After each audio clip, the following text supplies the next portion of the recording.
The Goalkeeper's Dark Secret, the Eliza Samudio Case. Chapter 1. The Golden Gloves and Hidden Shadows. Bruno Fernandes de Souza stood between the goalposts like a colossus, his gloves gleaming under the stadium lights of Flamengo. The year was 2010, and Brazil's most promising goalkeeper seemed destined for glory. At 25, he had already captured the hearts of millions, his athletic prowess matched only by his charismatic smile that graced magazine covers across the nation. The Maracanã Stadium would erupt in thunderous applause whenever he made one of his spectacular saves, and his name was whispered with reverence in the corridors of the Brazilian Football Confederation. But behind those confident eyes lay secrets that would soon shatter not only his career, but the very foundations of Brazilian football. The man who protected his team's goal would become accused of the most heinous crime imaginable, the murder of Eliza Samudio, a young woman whose only mistake was falling in love with the wrong person. The same hands that had saved countless goals would soon be accused of orchestrating a crime so brutal that it would shock even the most hardened investigators. Eliza Samudio, 25 years old, beautiful and ambitious, had dreams of becoming an actress and model. Her path crossed with Bruno's in the glamorous world of Rio de Janeiro's nightlife, where football stars and aspiring celebrities mingled in exclusive clubs overlooking Copacabana Beach. What began as a passionate romance would evolve into a nightmare that captured Brazil's attention and revealed the dark underbelly of fame and power that lurked.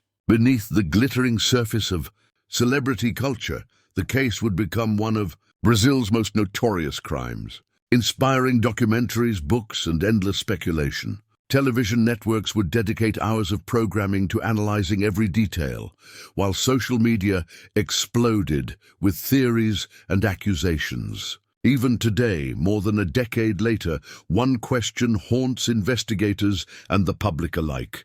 Where is Eliza Samudio's body? The mystery that began in the luxurious penthouses of Rio would end in the rural landscapes of Minas Gerais, leaving behind a trail of lies, corruption, and unanswered questions that continue to disturb the collective conscience of a nation. The story of Bruno and Eliza represents more than just another crime. It's a dark mirror reflecting the toxic culture of impunity that allows the powerful to believe they can escape any consequence, no matter how heinous their actions. Chapter 2. The Roots of Darkness. Bruno Fernandes was born in Ribeirão das Neves, a modest city in Minas Gerais, where poverty and limited opportunities shaped the dreams of countless young Brazilians. His childhood was marked by the absence of his father and the struggles of a single mother trying to raise her children in an environment where violence and crime were daily realities. The streets of his neighborhood echoed with the sounds of gunfire and sirens, while drug dealers controlled corners and honest families locked their doors before sunset. His mother, Ingrid Calheiros, worked multiple jobs to keep food on the table, often leaving young Bruno and his siblings alone for hours at a time. The lack of supervision and the harsh realities of their environment created a perfect storm for the development of antisocial behaviors. Bruno learned early that strength and intimidation were currencies more valuable than kindness or empathy in his world. Football became Bruno's escape route, his salvation from a destiny that seemed predetermined by social circumstances. His exceptional talent between the goalposts was evident from an early age, and local coaches quickly recognized his potential. The boy who once played barefoot on dirt fields using makeshift goals constructed from wooden posts and torn nets would soon wear the jersey of Atlético Mineiro's youth academy. His reflexes were supernatural, his positioning instinctive, and his ability to command the penalty area was remarkable for someone so young. The rapid ascension from poverty to fame created a dangerous cocktail in Bruno's personality. Success came too quickly, without the emotional maturity necessary to handle the pressures and temptations that accompanied celebrity status. Money, women, and power became available to him before he learned to manage them responsibly. The teenager who had once shared a single room with his entire family suddenly found himself living in luxury apartments and driving expensive cars. Those who knew Bruno during his formative years described him as charismatic but volatile, capable of extreme kindness and sudden outbursts of rage. His relationship with authority was complicated. He respected those who could help his career, but showed disdain for anyone he perceived as inferior. Teammates remember him as generous with money, but cruel with words. Someone who could buy drinks for the entire team one night and humiliate a younger player the next day. This pattern would become crucial in understanding the events that would unfold years later. The transformation from a humble boy to a football star was complete when Bruno signed with Flamengo in 2006. But the psychological foundation for his future crimes had been laid much earlier in the poverty-stricken streets of Minas Gerais. Chapter 3. The encounter that changed everything. The night Bruno met Eliza Samudio in a Rio de Janeiro nightclub seemed like any other in the goalkeeper's increasingly hedonistic lifestyle. The venue was Zorro, one of Rio's most exclusive establishments, where entry required either fame, fortune, or extraordinary beauty. She was stunning, with long dark hair that cascaded over her shoulders and ambitious eyes that sparkled under the club's neon lights. Eliza had come to Rio chasing her dreams of stardom, working as a model while auditioning for television roles and small parts in soap operas. Their initial attraction was immediate and intense. Bruno was drawn to Eliza's beauty and determination, while she was fascinated by his fame and the promise of a life far removed from her humble origins in São Paulo.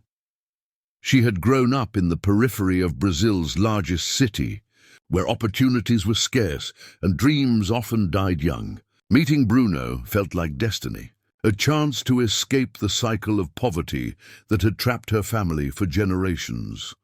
What began as casual encounters soon evolved into a tumultuous relationship characterized by passion, jealousy, and Bruno's increasingly possessive behavior. He showered her with expensive gifts, designer clothes, jewelry, and trips to exclusive resorts, but these gestures came with strings attached. Bruno demanded complete devotion and obedience in return for his generosity, treating Eliza more like a possession than a partner. Eliza quickly discovered that Bruno's charm masked a darker side. He was controlling, demanding to know her whereabouts at all times and becoming violently jealous when other men showed interest in her. He would check her phone constantly, interrogate her about her activities, and fly into rages when she failed to answer his calls immediately. Friends noticed bruises on Eliza's arms and face, which she explained away as accidents or results of her modeling work. But the truth was far more sinister.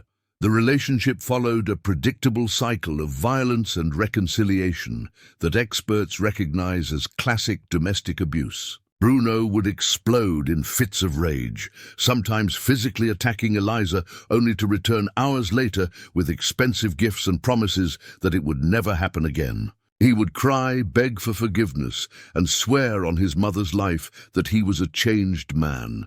Eliza, like many women trapped in abusive relationships, found herself caught between fear and hope, believing that the man she loved could change.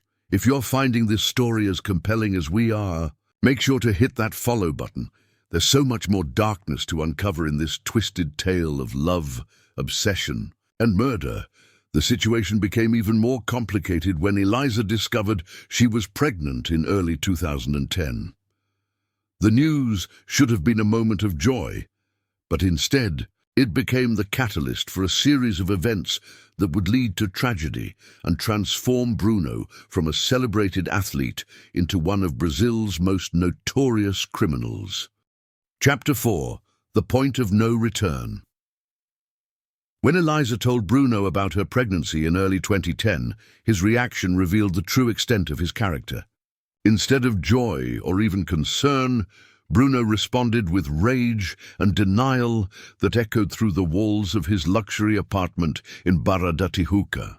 He accused her of trying to trap him, of seeking financial gain through the pregnancy, and demanded that she have an abortion. His words were cruel and calculated, designed to break her spirit and force her into submission. "You're trying to destroy my career," he screamed, his face contorted with anger. "I won't let some gold digger ruin everything I've worked for." The man who had once whispered sweet promises of love and marriage now spoke to her with contempt and disgust. Bruno's reaction was not just about avoiding responsibility, it was about maintaining complete control over his carefully constructed image as Brazil's golden boy. Eliza refused to have an abortion. She wanted to have the child and believed that motherhood might bring stability to her chaotic life. This decision marked the beginning of the end of their relationship and the start of a campaign of intimidation that would escalate to unimaginable levels. Bruno's response was swift and merciless. He cut off all financial support, changed the locks on his apartment, and began spreading rumors about Eliza's character to anyone who would listen. Bruno's behavior became increasingly erratic and threatening as Eliza's pregnancy progressed. He hired private investigators to follow her every move, documenting her activities and building a file that he claimed would prove she was an unfit mother. He tapped her phone calls, intercepted her mail, and used his connections in Rio's underworld to pressure her friends and family. The goalkeeper, who was celebrated for his reflexes and decision-making on the field, was making choices that would destroy not only his career but multiple lives. The threats became more explicit as Eliza entered her second trimester. Bruno made it clear that he would not acknowledge the child and that Eliza's insistence on proceeding with the pregnancy was putting her in danger. He spoke of having her disappeared and warned that accidents could happen to stubborn women who didn't know their place. Friends and family urged her to go to the police, but Eliza was torn between fear and the hope that Bruno would eventually accept his responsibilities as a father. The psychological warfare intensified when Bruno began using his celebrity status to isolate Eliza from potential allies. He contacted modeling agencies and television producers, spreading lies about her reliability and professionalism. Job opportunities dried up, and Eliza found herself increasingly dependent on the charity of friends and family. Bruno's message was clear: submit to his will or face complete destruction. On June 4, 2010, Eliza gave birth to a son, Bruninho. The child's arrival should have been a moment of celebration, but instead it intensified the conflict to dangerous levels. Bruno continued to deny paternity, despite the obvious physical resemblance between father and son, and refused to provide any financial support for the child he had helped create. Chapter 5. The disappearance. June 2010 was a month that should have been filled with World Cup excitement for Brazilian football fans. The national team was preparing for South Africa, and Bruno was being mentioned as a potential call-up for future competitions. Instead, it became synonymous with one of the most disturbing cases in the country's criminal history. Eliza Samudio, now a mother struggling to make ends meet while caring for a newborn, made a decision that would seal her fate. She decided to publicly expose Bruno and demand recognition of their son. The decision didn't come easily. Eliza had spent months hoping that Bruno would come to his senses and accept his responsibilities as a father.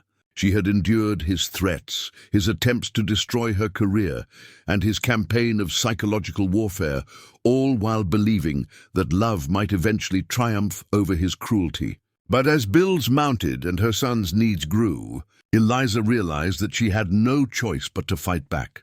On June 1st, Eliza appeared on Programa do Ratinho, a popular television program known for exposing celebrity scandals and social controversies. Sitting in the studio with her infant son in her arms, she revealed details about her relationship with Bruno and presented evidence of his paternity. She spoke with the courage of a woman who had nothing left to lose, describing the abuse she had suffered and her determination to secure a future for her son.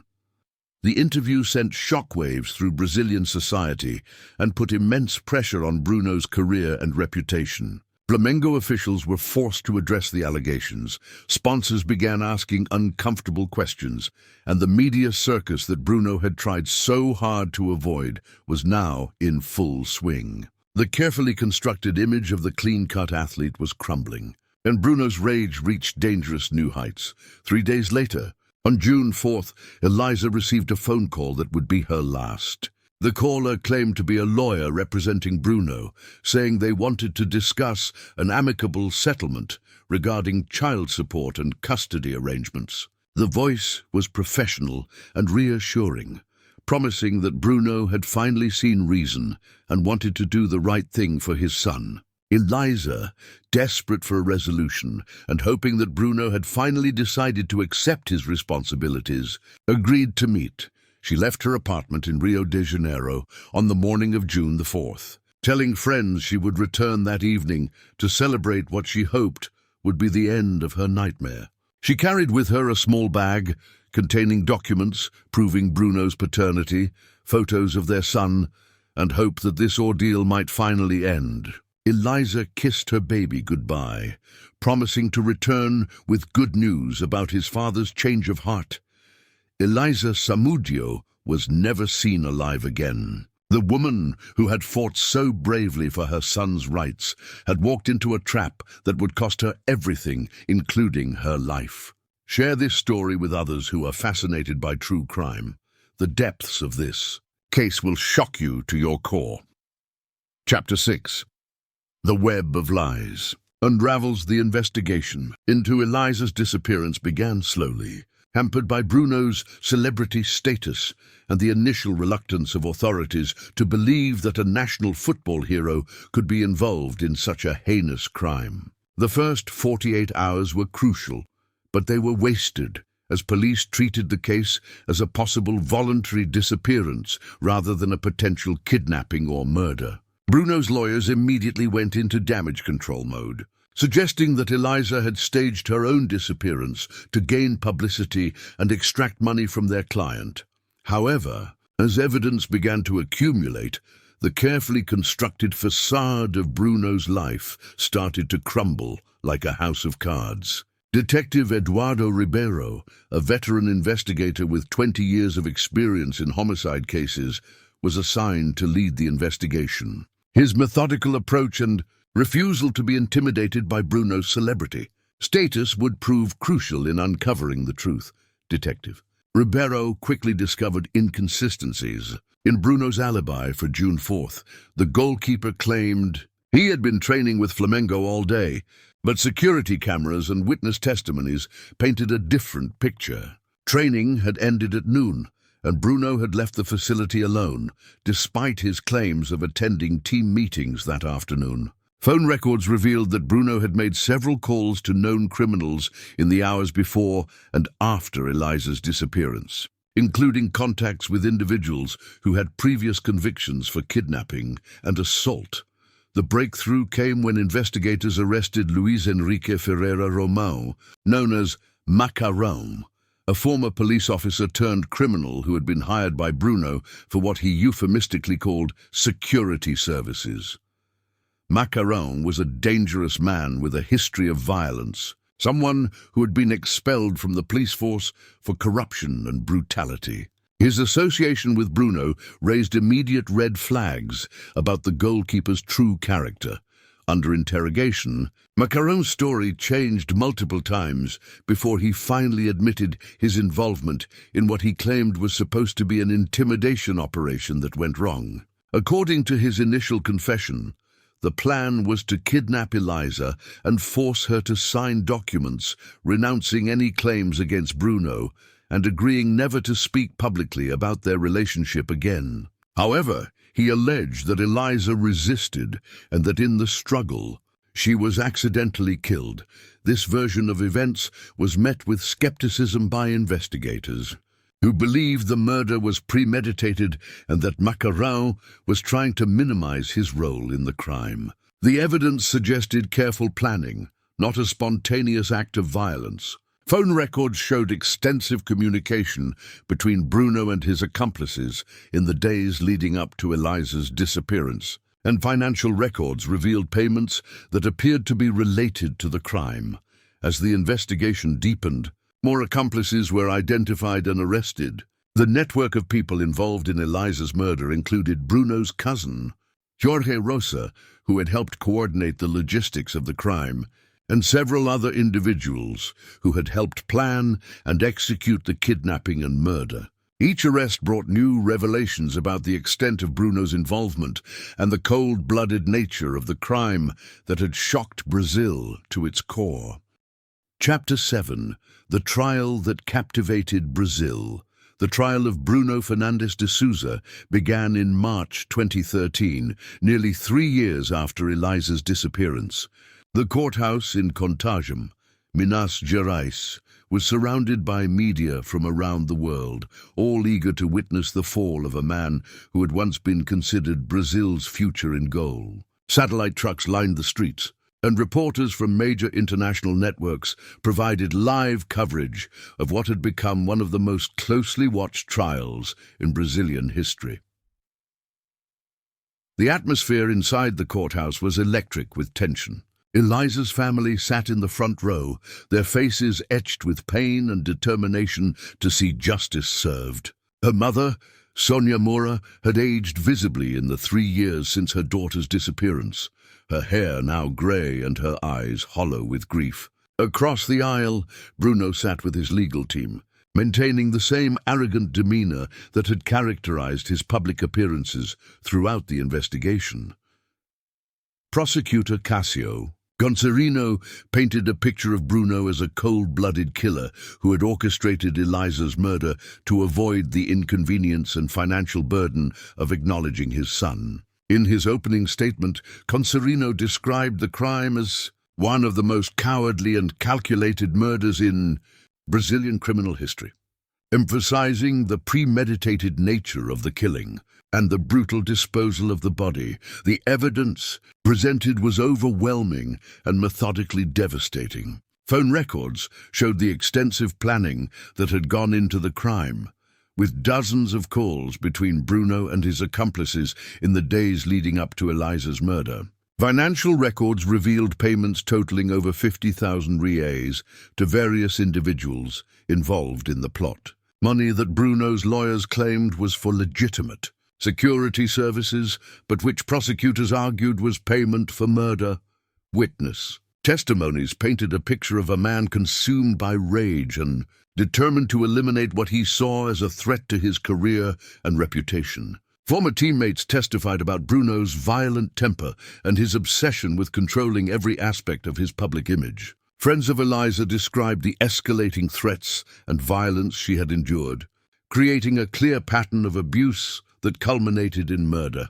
The defense, led by lawyer Ercilia Lucio, attempted to portray Bruno as a victim of circumstance, manipulated by criminals who had acted without his knowledge or consent. They argued that while Bruno may have wanted to intimidate Eliza, he never intended for her to be killed. This strategy failed to convince the jury, who saw through the carefully crafted lies and recognized the overwhelming evidence of Bruno's guilt. One of the most dramatic moments of the trial came when Macarao testified against Bruno, describing in detail how the murder had been planned and executed. His testimony was chilling in its matter-of-fact delivery, as he described how Eliza had been lured to a remote location under the pretense of negotiating a settlement. He revealed that she had been tortured before being killed, and that her body had been dismembered and fed to dogs at a rural property in Minas Gerais. The courtroom fell silent as these horrific details were revealed. Even seasoned journalists struggled to maintain their composure as the full extent of the crime became clear. Bruno, sitting in the defendant's chair, showed little emotion, his face a mask of indifference that only served to reinforce the prosecution's Portrayal of him as a remorseless killer incapable of human empathy. Chapter 8, Justice and the Unanswered Question. On March 8, 2013, Bruno Fernandes de Souza was found guilty of murder, kidnapping, and concealing a corpse.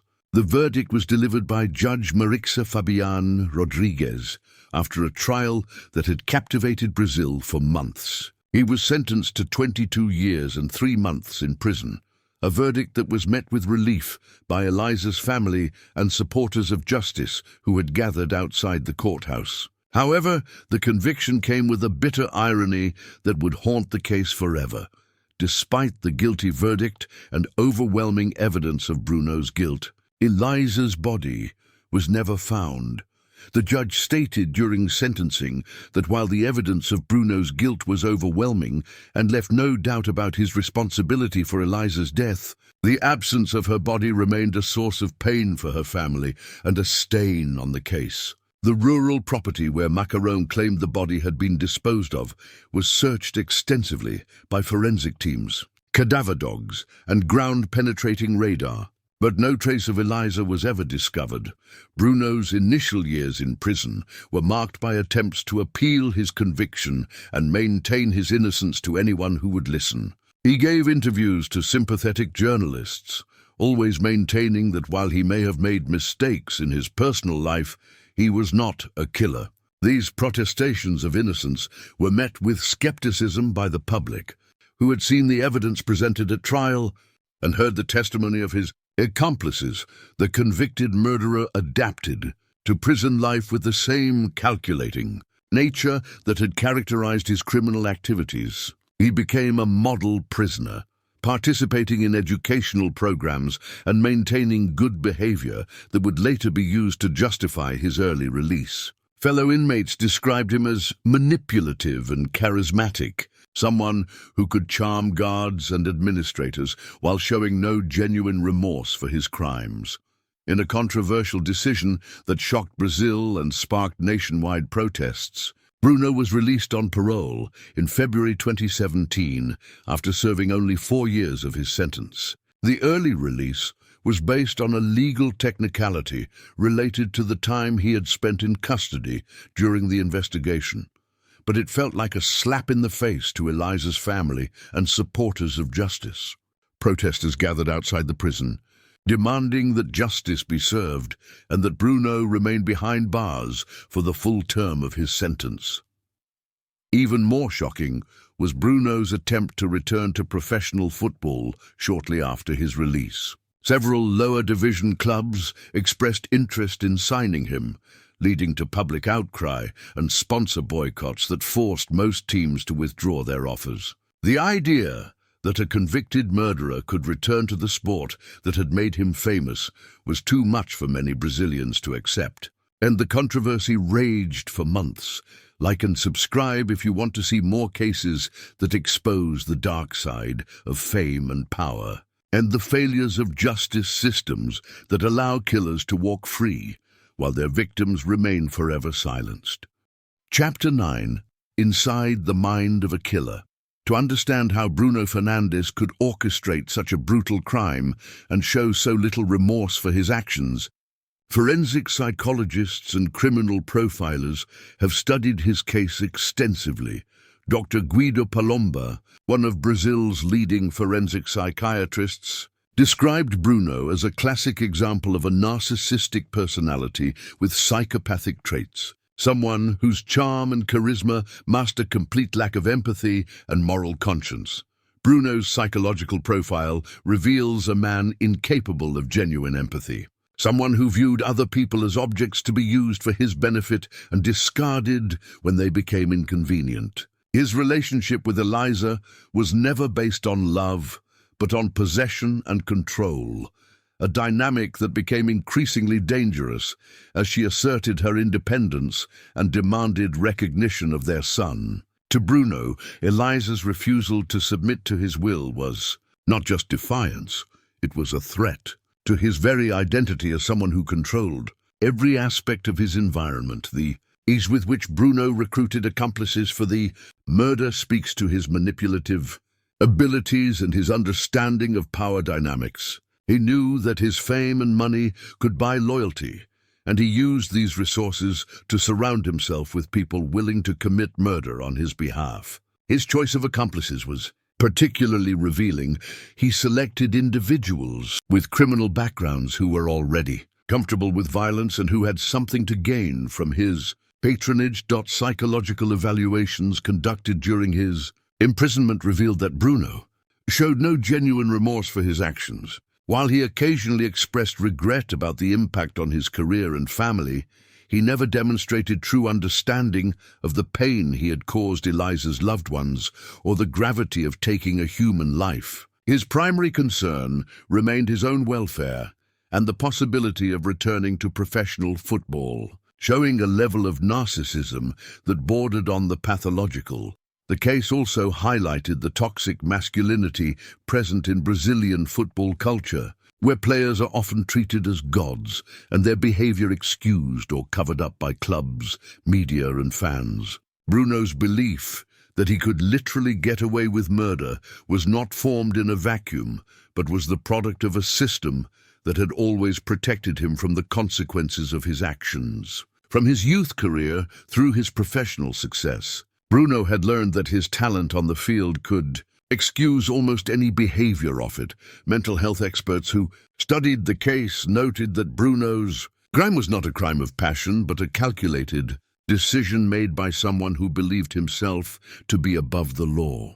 This cold-blooded approach to murder makes him particularly dangerous and explains why his early release from prison was met with such public outrage. The combination of narcissism, lack of empathy, and sense of entitlement that drove him to commit murder had not been addressed during his brief incarceration. Dr. Ana Beatriz Barbosa Silva, a renowned psychiatrist specializing in psychopathy, analyzed Bruno's case and concluded that he represented a perfect example of a successful psychopath, someone who had used charm and talent to achieve success while hiding his true nature from the world. His ability to maintain relationships, build a career, and present a positive public image while planning and executing a brutal murder demonstrated the sophisticated manipulation skills that make such individuals so dangerous to society. Chapter 10. The Eternal Mystery and the Price of Truth. More than 13 years have passed since Eliza Samudio vanished from the face of the earth. Yet her case continues to haunt Brazil's collective consciousness like an open wound that refuses to heal. The question that torments her family and captivates the public remains unanswered. Where is her body? This missing piece of the puzzle represents more than just physical evidence. It symbolizes the incomplete nature of justice and the eternal pain of those who loved her. Eliza's mother, Sonia Moura, has never stopped searching for her daughter's remains, transforming her grief into a relentless quest for closure that has consumed her life. She has visited countless locations across Minas Gerais and beyond, followed up on hundreds of tips from psychics, criminals, and well-meaning citizens, and spent her life savings on private investigators, all in the hope of giving Eliza a proper burial. Her quest for closure has become a symbol of a mother's love that transcends death and a reminder that some wounds never heal, no matter how much time passes. The search has taken Sonia to remote farms, abandoned properties, and hidden graves, each location offering hope that quickly turns to despair when no trace of Eliza is found. She has endured the cruelty of false leads and hoax calls from people claiming to know where her daughter's body is buried, yet she continues to investigate every possibility because the alternative, giving up, is unthinkable for a mother who refuses to let her daughter's memory fade into obscurity. The case exposed the dark underbelly of Brazilian society, where fame and money can buy silence, and where the powerful believe themselves immune to consequences. It revealed a justice system that, while ultimately convicting Bruno, failed to provide complete closure to the victim's family and allowed a convicted murderer to return to society after serving less than a quarter of his sentence. The fact that Bruno could walk free while Eliza's body remains hidden raised serious questions about the effectiveness of Brazil's legal system and its commitment to protecting the vulnerable. Bruno's story serves as a cautionary tale about the corrupting influence of power and the dangerous belief that some people are above the law. His fall from grace was complete. From a promising goalkeeper destined for World Cup glory to a convicted killer whose name became synonymous with evil. Yet even in his disgrace, the mystery he created continues to torment those seeking truth and justice. His refusal to reveal the location of Eliza's body represents a final act of cruelty, denying her family the closure they desperately need. The case also highlighted the epidemic of violence against women in Brazil, where domestic abuse often escalates to murder and where victims are frequently blamed for their own deaths. Eliza's courage in speaking out against her abuser cost her everything, but her story has inspired other women to seek help and has brought attention to the deadly consequences of intimate partner violence. Her legacy lives on in the laws and programs created to protect women from the kind of abuse she endured. Perhaps the most disturbing aspect of this case is how it demonstrates that evil can hide behind the most charming facades. Bruno's smile once graced magazine covers and inspired young footballers across Brazil. That same man orchestrated one of the most brutal crimes in the country's history, proving that monsters don't always look like monsters. His ability to maintain his innocence and even attempt a return to professional football shows a level of narcissism and lack of remorse that continues to shock those who study criminal psychology. The search for Eliza Samudio's body continues, driven by the hope that one day the final piece of this tragic puzzle will be found and she can finally rest in peace. Until then, her case remains a stark reminder that some questions may never be answered and some mysteries may never be solved. In the end, perhaps the greatest tragedy is not just that Eliza died, but that even in death she was denied the dignity of a proper resting place. Her body hidden somewhere in the vast landscape of Brazil, known only to her killer and the earth that holds her remains. The case of Bruno Fernandes and Eliza Samudio will forever remain a dark chapter in Brazilian history, a reminder of how quickly fame can turn to infamy and how the pursuit of power and control can lead to the ultimate corruption of the human soul. As long as Eliza's body remains hidden, the case will never truly be closed. And the questions it raises about justice, celebrity, and the nature of evil will continue to haunt a nation still searching for answers. If this story intrigued you, subscribe to the channel to discover other real crimes that shock the world and the minds behind them.